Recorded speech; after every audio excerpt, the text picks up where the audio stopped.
What's going on, everybody? Welcome back to Manny Reads Comics, where I take the comics off my pull list and I recap them for a bit, give you my review. And today, to help me with the review, I have Kris from Nerdbyword. How's it going, man? I'm doing well. How are you? Pretty good, pretty good. And Nerdbyword, is that a podcast? Is that a YouTube channel? Yeah, it's a primarily an audio Okay. podcast. We have not delved into YouTube yet. We do have audio episodes posted on YouTube, but we also anywhere that you get your podcast, like Apple, Spotify, Amazon, or nerdbyword.com. Okay.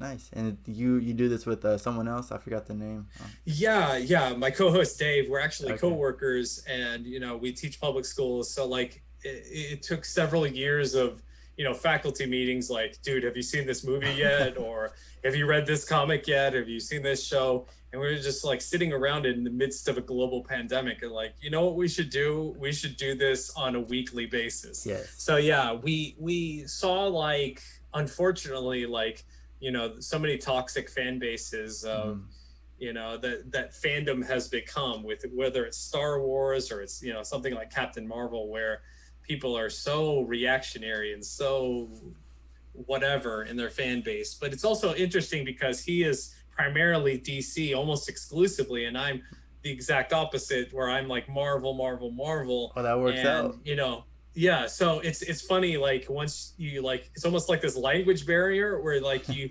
talk to a person and then you kind of break that barrier down. It's so much you have in common. It's like, so we kind of build the show as like those old PC and Mac commercials where we come from a different background of of fandom, but like we still have a lot of similarities when you get down to it. Right, right. And of course, you're gonna have your disagreements. Like who's. Yeah.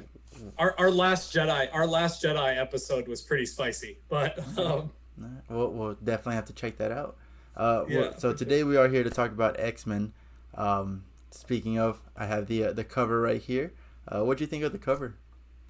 I love it. I'm a huge fan of Pepe Larraz's art Hmm. and everything he's done since, like, this whole kind of soft reboot, if you will. This whole, like, the House of X, Powers of 10.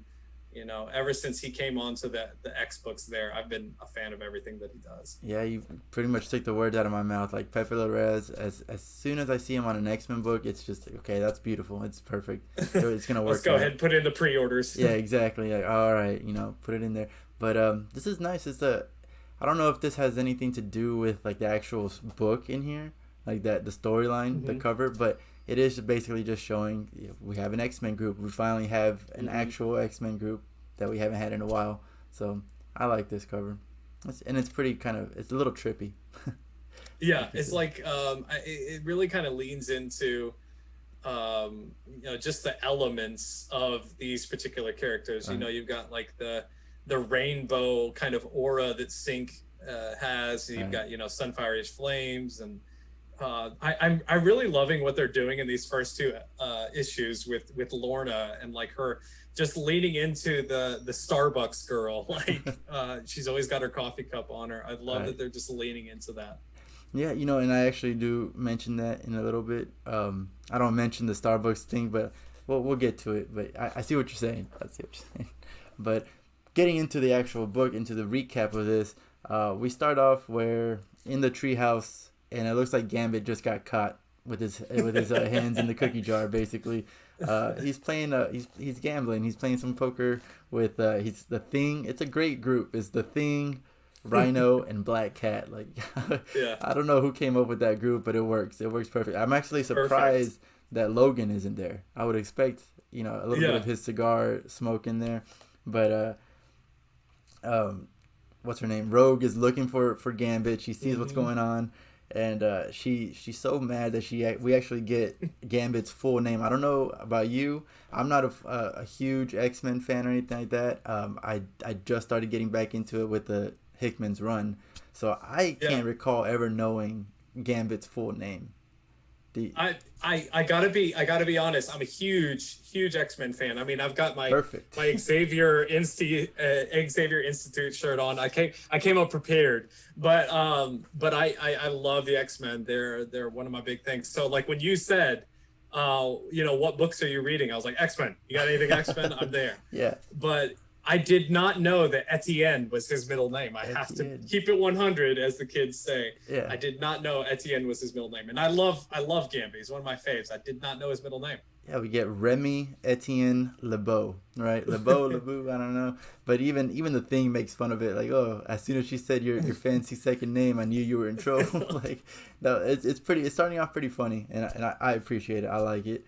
But then it goes into it moves over to Game World with Cordyceps, and he's continuing his attack on Earth, and it's not like a personal attack or anything. It's just he's gambling. He's trying to see who can take out Earth, which group can win that bet, and so this guy Kriv Yu, never heard that name. I don't know. Is that someone that we should know in the X-Men world? I think this is a new character, if I'm not mistaken. Okay. Let's see. This is why I'm happy I jumped on now, because like everything is pretty much new. I don't have to really know too much history, so that's good. That's good on their end. But Kriv Yu decides he's gonna unleash the waves of annihilation on Earth, and he does that by going to Lola, Kansas, and releasing like this cosmic black death. That's like the first wave.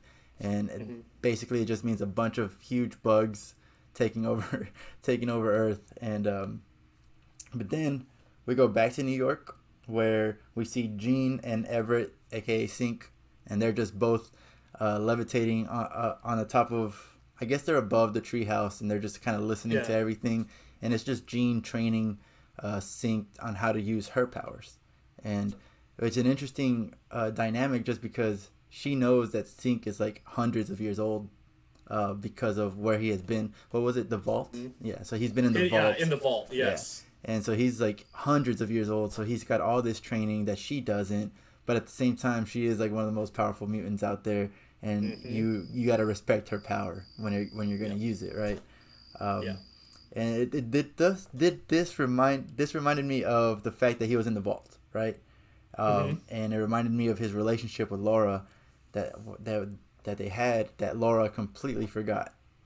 And because he's the only one that actually came out of the vault, if memory serves, and she died in the vault amongst that time, so she's been resurrected without those memories. So it's like this unrequited love. All these feelings, and that's hundreds of years of love, not just exactly. Like, oh man, it's rough. And I was wondering when they were going to mention it, and then of course next page he does talk about like should he mention this to Laura, and I really appreciate Jean's answer, pretty much saying like if she wants you to.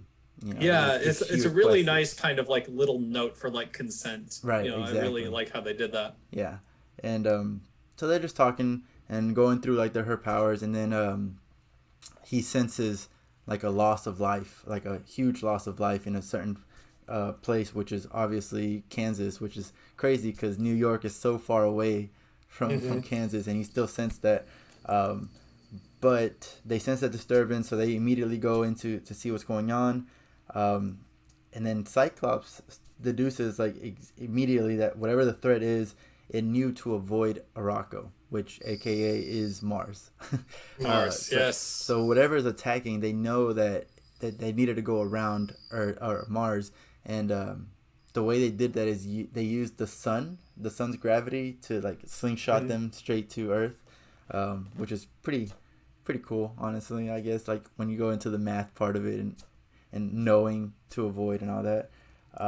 But as soon as they get in there, they go straight into battle, and I love this just because one, Wolverine immediately, she's like, I got the biggest one, and that's what she said in the first issue as well. With whatever else attack, she's like, I got the big one, and she just keeps doing that. And then Jean Cyclops starts mentioning like, hey, the more matter you throw at them, at these bugs, the bigger they get. Like he immediately realizes this. It just shows his experience in battle, I guess. The tactical aspect. Yeah. Right. And so then he compares it to the movie, The Blob, and Laura's like, I've never seen that, and I just thought it was so funny that in the middle of battle, Jean is just like, well, now you have, and I guess she implanted the movie, and she's like, oh, that's a cool movie. like imagine watching a movie that quick. It reminded me of The Matrix, like I know Kung Fu now. Yes. So, yeah, it's just implanting that in your brain, just like that. That's Omega level stuff right there. and she did it so effortlessly. She's over here holding off some other stuff, and then she's like, "Yeah, you could, yeah. If you see the panel, you see it just like she just definitely tosses it aside. Like, here you go. Yeah. Now you've seen this movie. So that was cool. What I really liked about this though is like they went in with a plan, and then immediately Cyclops was like, "Hey, no, that plan's not gonna work," and they just quickly created a new plan, and that just shows that teamwork that they have. And the new plan is basically Polaris is gonna like create a dome around the town to keep out the bugs. And was it to keep the bugs out or was it to keep the bugs in? I can't remember. I think it was to protect the town. I'm looking at this next page here, and it looks like it is keeping like the center of the town kind of intact away from the bugs. Cool. And I'm not sure if this is just what Rogue calls the Avengers, but she said that her time in the Unity Squad allowed her to know exactly what's happening. So I guess that's what she calls the Avengers, is the Unity Squad. Yeah, it really kind of for folks who may not know, like there's obviously the mutant metaphors for any kind of marginalized group of people. So and then the Avengers and the X-Men, they kind of have this tenuous relationship that kind of goes back and forth, even stemming into something like in 2012, like Avengers versus X-Men.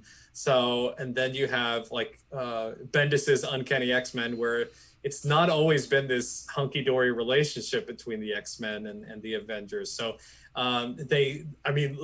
she explicitly refers to it as the Unity Squad of I think Rogue was the most prominent member of the traditional X-Men to serve on the Uncanny Avengers of this kind of. I think Havoc was also on that team, but like this kind of go-between force of traditional X-Men, serving on the Avengers.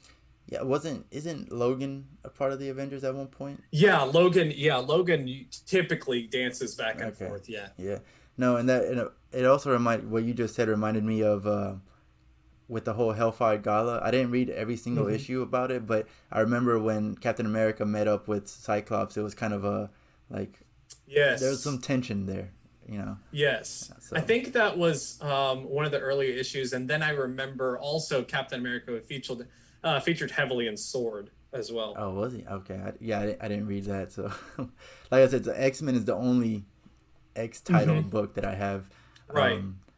I don't have enough of a connection for the rest, like Marauders. Is it Hellions? Sword. Hellions. Hellions is a really fun book. It's basically like the worst of the worst, kind of like a Suicide Squad for like the mutants, just like where Krakoa has been this like paradigm shift of really like a second chance for people who have had to resort, being a mutant, you've had to basically like run for your life and, resort to measures that you maybe normally wouldn't under a perfect society. But Hellions is like the worst of the worst. Like there's no real like rehabilitating those guys. But yeah, so it's a really fun book. Nice. No, well, so going back to the story, Unity Squad, Avengers, that's when Rogue said that Captain America would have them like pretty much he would like pop quiz them on apocalyptic level events, and so she remembers this being one of them, so she immediately knows what's the issue, what's going on. So that was good. So Jean and Polaris, I can't remember what they were doing. Were they going inside of like a bug thing, or were they like being surrounded? They were like deep in like it looks like the source. So they were trying to go directly to the source point. And Polaris has like a little tiny shield around them. Yes. And okay, that makes sense. And so they're trying to figure out what's going on and like get a clue about what it is or something like that. And at this point, this is when you were saying like Polaris. That's what's her real name? Lorna Dane. I always want to say Laura. I just keep forgetting. Yeah. Lorna, she's got her. You were saying she's got her cup of like her Starbucks and stuff. And I was just gonna say like at this point is when I feel like out of the group, she's the most immature. She's over here like saying this is gross. I don't want to do this. This is nasty. And I'm not saying that in a negative way, because she brings her part to this team. She is a powerhouse. But out of this group, she's definitely that they've made her character immediately the immature one, and I wonder, is she like that in other books? Well, she was markedly different in Leah Williams' X Factor, another book that I really, really enjoyed. It's basically kind of like a CSI or like an SVU Krakoa, where they go and investigate like murders and stuff and cause of death. So she's a little bit differently characterized here, but I really love what Dugan is doing here with, kind of like the personality. Somebody made a great meme on X Twitter about, basically she's like Gretchen Wieners, if you've seen Mean Girls. Yeah. And like they gave her like this green hair, and she's like, I don't think my father, the master of magnetism, would like to hear about this. So like she really comes across as like this privileged kid with her Starbucks. Yeah. Being the daughter of Magneto, like That really makes sense. privileged kid. So I love what they're doing with the character here. That's actually a pretty good meme. Like now I'm like thinking about it really more and great. more. That's like, yeah, nice. Well, while they're inside, outside, Sunfire is like trying to hold back. He wants to go full force, but he's holding back. He's waiting for Jean to say that it's okay because they are in the middle of it. But while they're holding down the fort outside, Cyclops comes across some regular humans just defending their town. Like this guy like has a shotgun and he shoots a bug that's about to hit Cyclops or something, and he's like, "Oh, thank you." It's pretty cool. Yeah, much obliged. Much obliged. Yeah. And then we get Jean saying, "All right, we got it. Go ahead." And Sunfire just unleashes his power, and that makes me want to ask a question that I'll get to at the end of it, just to see your opinion, because you know so much X-Men. I'm glad that you're an X-Men expert. X-Men expert, because this is a good expert. This is a good question. I feel like that you might have heard, so you may be prepared, but I just wanted to ask it. But either way, the battle's over. Everything's good. These regular town folks, they go up to Sunfire and they're like, "Hey, thank you so much." This was a very weird moment, I feel like, because then when the guy says thank you, Sunfire's like, "Oh man, there was a time where you wouldn't have been thanking me," and he just goes into this backstory of who he is and what he's done. It's like, just say you're welcome and walk away. Like it's fine. It was just weird. Did that catch you off guard, or was that like, oh, that's typical? That's Sunfire. Even if you go back to like 75, in the Giant Size X-Men, when he's introduced by Len Wein and Dave Cockrum, it's very legitimately, if you go back and read Giant Size X-Men, he's introduced, and then he's basically like Eric Cartman. He's like, "Screw you guys, I'm going home." He quits the team within that first issue. He's very this like entitled individual, like, okay, I'm better than this. But I did like this scene, and I don't know if he was saying all of this stuff to this guy, but I did like, so it basically was like his speech from the Hellfire Gala, what like they were telepathically doing. There's an issue in the Hellfire Gala that I'm not sure of the exact issue, but like when they elect the X-Men, they all telepathically kind of give their stump speeches as to why they should be elected. And so like we're kind of getting this like kind of flashback to the Hellfire Gala of like, this is why it means something to him, and like he's kind of changed.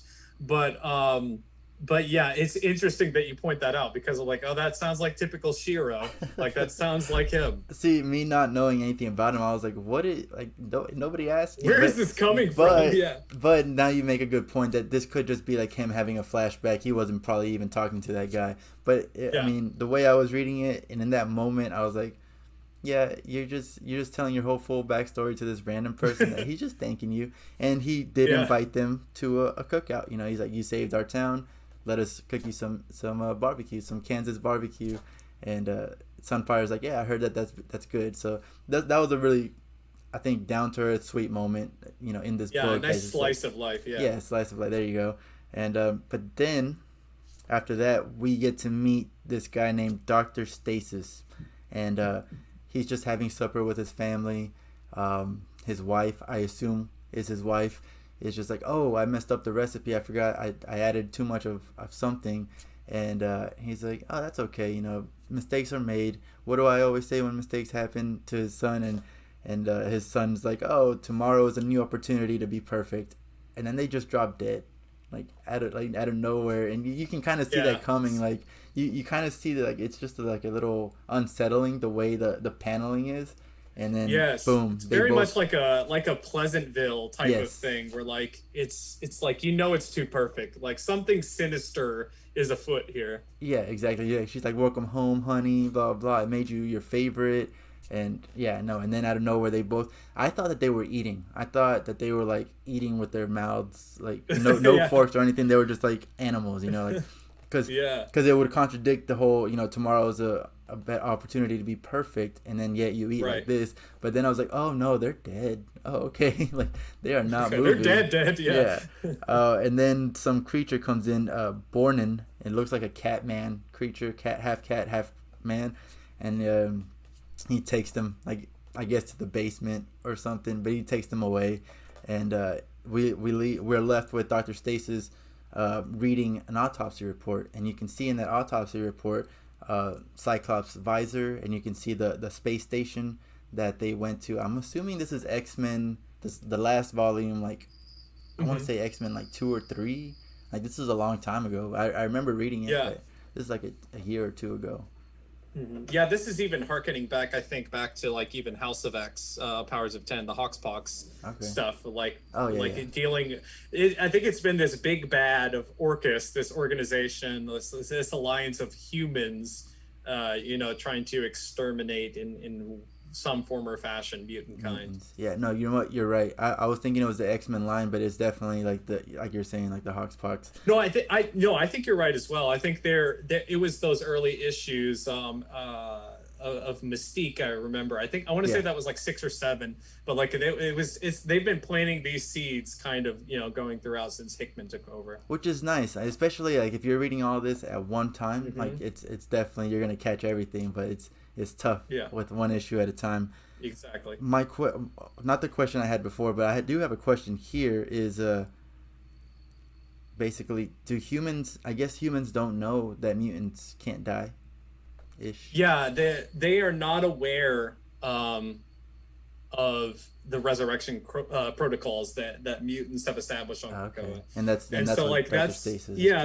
been kind of teasing with Ben Urich in the first issue of this new series. Like he was like, so Cyclops, like he was like doing his best investigative journalism of like we know something is up here, like, and then Cyclops was like just deuces, like, and then like disappearing into the gate. And then you see this autopsy report and letter from Dr. Stasis here, basically saying like the jig is up. We know that something's going on.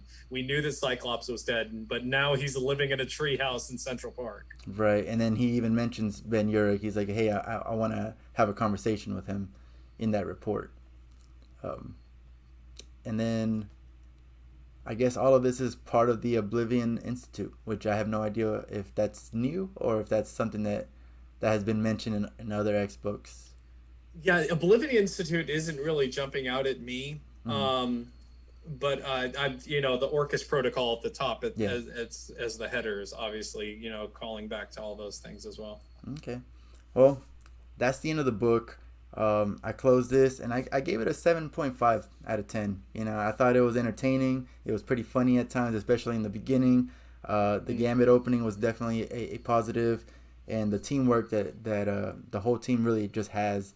They haven't really shown it. Like, I guess the fact that they've been living on Krakoa for so long and like everything, it just shows great teamwork on the X-Men in general. And I really appreciated seeing that. My only negative about this is like, I put that there's no forward movement, but there's like maybe 2 steps of forward movement instead of like, like there could have been a little bit more, but I think it works well as a standalone issue, honestly.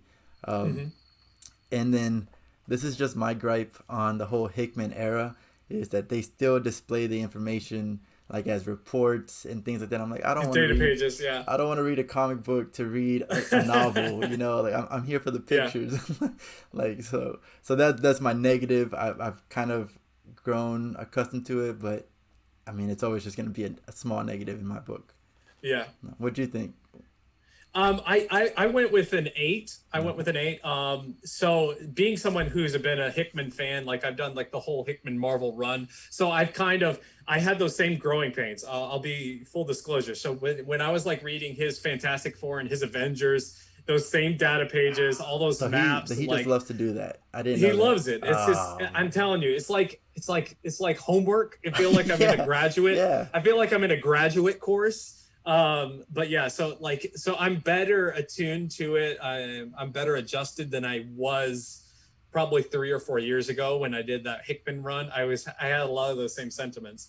I love the team dynamic between issue 1 and issue 2. I mean, issue 1 was an overt Power Rangers reference. I felt like a little kid absolutely. where they had that Megazord, basically whatever they want to call it now. But that was a Megazord. It was great. I think they still have it. I don't think they got rid of it.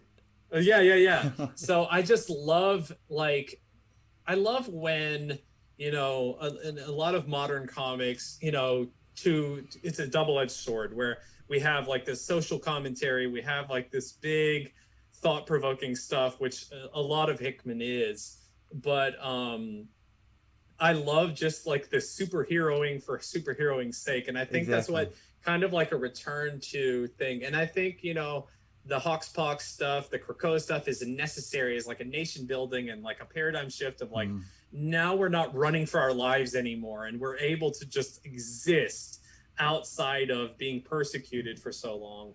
And that's a necessary paradigm shift. But like it's interesting kind of how this quote unquote return to normalcy of like how the X-Men are this superhero team, but they kind of work like almost like an ambassadorship, I think, like with the whole treehouse is like the Krakoan embassy in a sense. So it's interesting to see that. But my only kind of nitpicks is, as a huge fan of Laura, I need more Laura. Like she it's true to form where she's like, I'm going after the big one. Right. And maybe they're lying in wait, pun intended, as a predator would be. But like we're not getting a lot of Laura content. Like she's just, serving the Logan role of point me at the big bad and I'll take him out. Right. But we're not getting a lot of dialogue. We're not getting a lot. And maybe they're taking their time with this whole sync Laura thing. It's for that to play out. That's true. But the main positives for me, I'm a huge Sunfire fan, and he's been completely underserved. So seeing that, the page that we referenced earlier of like, fighting for my country and what that's meant and how that's changed me, that was a nice beat. And then my favorite part of the issue was the exchange between Sync and Jean going back and forth, and like Sync really is a criminally underserved character. I'm a huge Generation X fan, being a 90s kid. I love those Gen X issues. I love Sync. So seeing him get to be like on the A team of mutants is really cool, and like seeing him really kind of working with his powers and him kind of being this bedrock for the team of where he can sync with everybody on the team. He's kind of like the center of all of this. But like that scene, I mean, what more can we say about Pepe Larraz? He's the king for me when it comes to comic book art right now. Yeah, like the whole scene. And that amazing. Scene just floating, Jean's hair. I mean, much has been made about the return to the Marvel Girl dress. Say what you will about it. A lot of fans are in an uproar about her costume, but if Pepe in Pepe's hands, everything looks magnificent. Right, and even the dialogue in that scene is just everything about that panel was amazing. I gotta agree. That's probably the best part out of all this. I was gonna ask you something else, but now you brought it up. So who did you vote for whenever we had the whole like vote for the X-Men thing? Oh, I'm Team Beto, man. Sunspot. I voted for Beto. Okay, so you my Twitter, I reformed my whole Twitter page. Like my @ sign was still that nerd Kris, but I was literally Sunspot's campaign manager was my Twitter name for a good period of time. Looks like you did a good job. Beto. Yeah, so I need some more Sunspot in my life. But yeah. So that was actually my initial question then. Who is stronger, Sunfire or the Human Torch? Oh man, that's tough. Because I saw how he did that, like this whole scene in this book. I like as soon as he went all out, I was like, wow, that really does get me asking because I know a Human Torch can go like supernova, but Supernova, exactly. And also, it's really interesting dealing with the Annihilation Wave because, you have in Hickman's run, you have Johnny Storm, taking control of like the cosmic control rod and like being the controller of the Annihilation Wave. So seeing it directly juxtaposed like this, it's tough.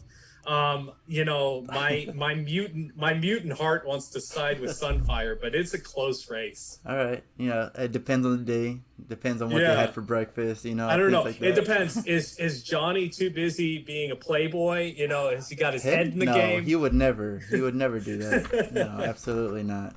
No, that was the only question because, like, again, I don't know much about Fantastic Four. I don't know much about X-Men, but what I do know, what I just saw, I was like, to me, that's a tough question. So I'm glad it is to an expert like you are here when it comes to X-Men. Yeah, I'm glad it's a tough question, but yeah, it's fun. It is what it is. Is there anything else that you had about this issue or anything like that? I just love the art, and I love what Jerry Duggan has done. Marauders has been hit or miss for me. Mm-hmm. Cable was not a lot to write home about.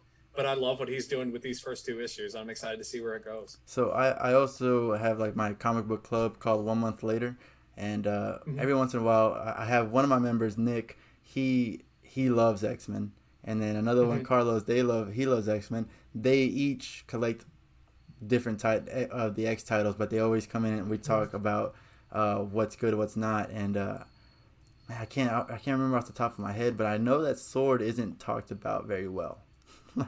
Really? No, Nick, I'm pretty sure is against Sword, while Carlos is like, no, it's a really good storyline. It's really like they butt heads on Sword. it. Really? Okay. Oh, see, Sword is probably my favorite book alongside Hellions. Out of all the X titles, I just love it. I love Al Ewing is quickly becoming one of my favorite writers. Between Immortal Hulk, all this stuff that he did before with the Ultimates, I love Al Ewing's work. I would love to get those titles, but I don't know if you got a chance to see my pull list. There's not much room. It's quite extensive. Yeah. So I just, me, I just scroll to the bottom and look for things that start with X. Yeah, so. There it is. No, so yeah, that's the one X title I have. There's, like I said, there's not much room for more. So I have to live vicariously through them. Especially if you're talking physical comics, it's a dangerous game. For a lot of stuff, I wait till see, I'm mostly a digital guy, just not having a lot of space, so I rely heavily on like Marvel Unlimited. It's nice. I only have to wait 3 months to get caught up. Only 3. That's not too bad. It's not too bad. But on Wednesdays, the spoilers chat is going off, so I kind of need to know. So yeah. All right. Well, again, thank you so much for joining me here. If you ever want to join me again, you're more than welcome to. Again, absolutely. Everybody that's Nerdbyword, check them out. I'm glad that this could be one of your first experiences going into a outside your audio podcast. Yeah, video. I see my co-host. He's very, very introverted. I'm introverted, but he's super introverted. He's like next level. So I keep like putting it out there. Like we need to kind of go into the final frontier of YouTube. You should try the whole masked singer route. Maybe wear like a big old like mask. Exactly. There it is. Like a bunny mask or something. There. Exactly. That could be one of them. Yeah. Change your logo. I don't know. No. But other than that, that's X-Men too. So if you're on the fence of you should get it or not, I feel like we just answered that it's a good book, 7.5, 8. So jump on it. And other than that, thank you so much for watching and thanks for listening. See you guys later.